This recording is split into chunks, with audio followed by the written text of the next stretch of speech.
Hello everyone, আসসালামু আলাইকুম। আজকে আমার রেসিপি পাকা কাঁঠালের বড়া পিঠা। আশা করছি রেসিপিটি আপনাদের ভালো লাগবে। যদি রেসিপিটি আপনাদের ভালো লাগে তাহলে একটা লাইক দিয়ে সাবস্ক্রাইব করে আমার পাশে থাকবেন আরও নতুন নতুন ভিডিও পাওয়ার জন্য। তাহলে আমি এখন শুরু করি। এখানে আমি পাকা কাঁঠালের রোয়া নিয়েছি, মানে কোষ নিয়েছি। এই কোষ থেকে আমি বিচিগুলা আলাদা করে নিব, আলাদা করে ব্লেন্ডারে ব্লেন্ড করে নিব।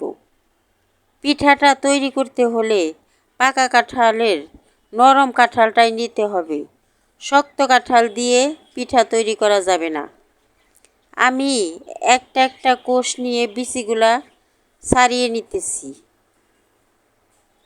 সবগুলাই এইভাবে বিচি ফেলে দিয়ে ছাড়িয়ে নিতে হবে আর ব্লেন্ডারে ব্লেন্ড করে নিতে হবে। আমি সবগুলা কোষ থেকে বিচি ছাড়িয়ে নিলাম। এখন ব্লেন্ডারে ব্লেন্ড করে নিলাম। ব্লেন্ড করে নেওয়ার পর যে পিউরিটা তৈরি হয়েছে তা আমি একটা বাটিতে ঢেলে নিলাম। এখন এর মধ্যে আমি আধা কাপ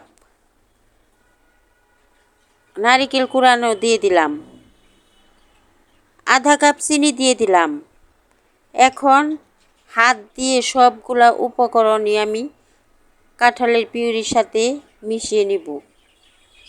এইভাবে মেশাতে হবে যাতে চিনিটা ভালোভাবে গলে যায়। আমি হাত দিয়ে ভালো করে মধ্যে মধ্যে চিনিটা গলিয়ে নিলাম। এখন এর মধ্যে আমি ময়দা দিয়ে দিলাম। আপনারা চাইলে চাউলের গুঁড়া দিয়ে পিঠাটা তৈরি করতে পারেন। চাউলের গুঁড়া দিয়ে পিঠা তৈরি করলে শক্ত হবে, ওই কারণে আমি ময়দা দিয়ে পিঠাটা তৈরি করে নেব। অল্প একটু লবণ দিয়ে দিলাম। লবণ দেওয়ার পর আবারও সবগুলা উপকরণ হাত দিয়ে মিশিয়ে একটা ব্যাটার তৈরি করে নেব। সবগুলা আমার মেশানো হয়ে গেছে, পিঠার জন্য তৈরি হয়ে গেছে।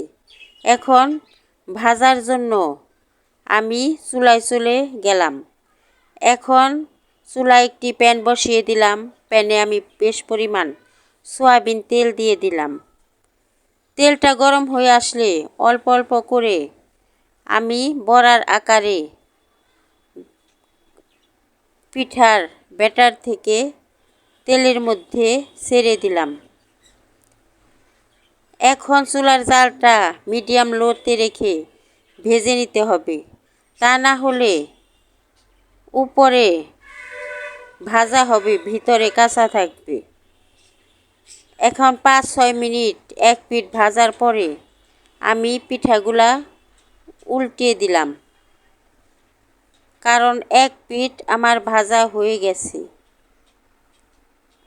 আমি সবগুলা পিঠাই এইভাবে উল্টিয়ে দিলাম। এখন আরেক পিঠও আমি 5-6 মিনিট ভেজে নেব।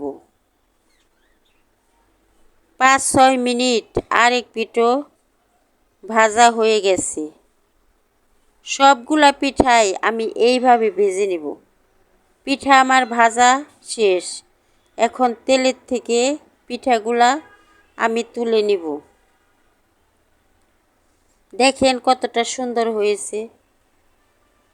এইভাবে আপনারা পিঠাটা ভেজে খেতে পারেন। অনেকে কাঁঠাল পছন্দ করে না, এইভাবে পিঠা বানিয়ে দিলে তারাও খুব পছন্দ করবে।